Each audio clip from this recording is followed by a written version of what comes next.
fosse il tempo in bianco e nero che mi porta a questo stato di tristezza cronica. E se fossi solo io che credo di vedere in bianco e nero, ma i colori sono qua. Non sono cattolico abbastanza per andare a chiedere grazie e far due chiacchiere con Dio.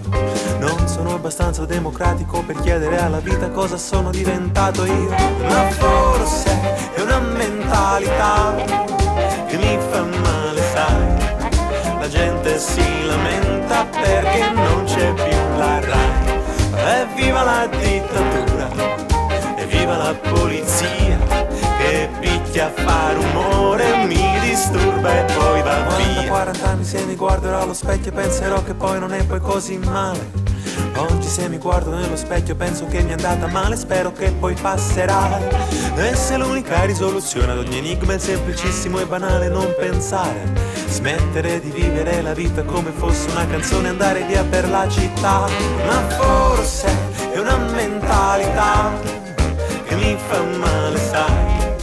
La gente si lamenta perché non c'è più la Rai.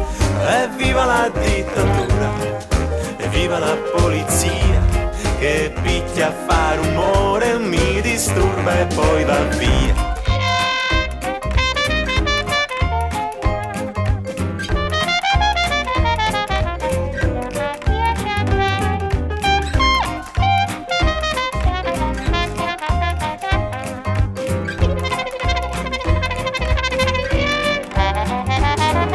Questo trabocchetto della musica che prende la tua vita e ti riduce a pane e do. Questo è quello che la vita fino adesso mi ha insegnato, per il resto improvviserò. Canta se ti piace, mangia quando hai fame, ma non fare in modo che la gente pensi che se sei un fallimento lo deciderai nel tempo. Per adesso sappi solamente che forse è una mentalità che mi fa male, sai. La gente si lamenta perché non c'è più la Rai.